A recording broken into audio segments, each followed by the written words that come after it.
le courage, mais il ne s'agit pas du courage d'entreprendre. Nous n'avons pas voulu serrer, limiter le sujet au courage d'entreprendre, parce que celui qui a le courage d'entreprendre doit avoir du courage ailleurs que dans sa vie d'entrepreneur.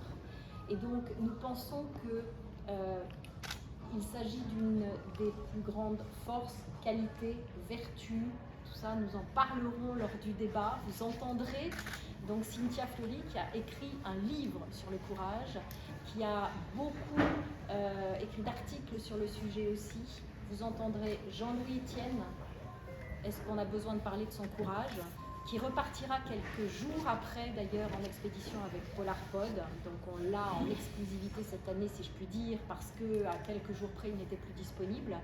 Et puis nous avons Jean Moreau qui a créé aussi de façon courageuse et qui surtout dans sa vie a pris des décisions courageuses pour s'engager dans une voie qui aujourd'hui est une voie de l'économie sociale solidaire de façon beaucoup plus importante encore qu'il y a 2 ans.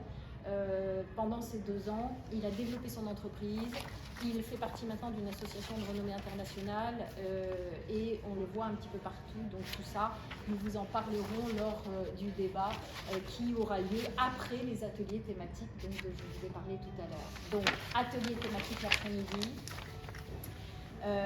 débat ensuite, un débat qui aura lieu donc au Palais des Papes aussi, hein, dans la salle Benoît XII et dans la salle du Conclave, qui sont les 2 salles que nous avons réservées pour le débat.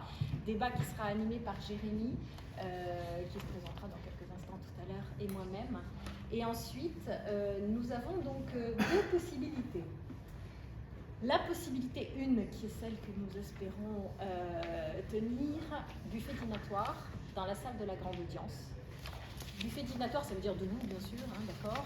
Ça veut dire des vignerons qui sont des partenaires, qui nous offrent le vin en dégustation. Donc nous aurons 4 caves partenaires qui nous offriront le vin. Et nous avons notre partenaire, je dirais de longue date, Maître Traiteur, qui alors ne nous offre pas entre guillemets la prestation, parce que c'était vraiment une grosse prestation, mais qui nous permet d'avoir une qualité de buffet assez exceptionnelle pour un prix modique. Donc lors de cette soirée, il nous a mis la musique, non, c'est ça? Oui. Voilà, bon, c'est bien.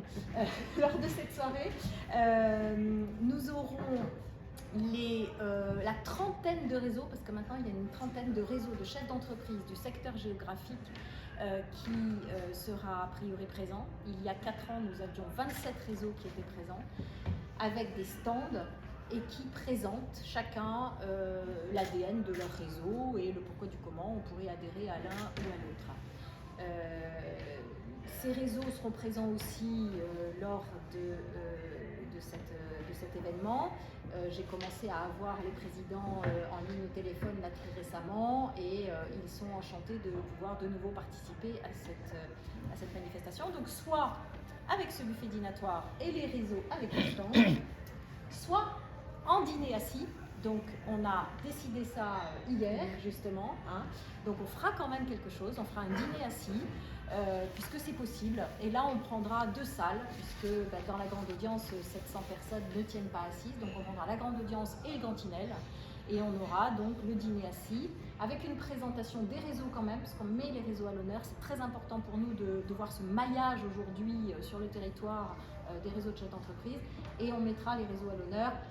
D'une façon ou d'une autre, on est en train, le comité de pilotage dont on fait partie tous les 4 et qui est composé de 12 personnes, de cogiter sur la 2e formule et ce dîner assis et cette présentation des réseaux qui se fera un petit peu différemment.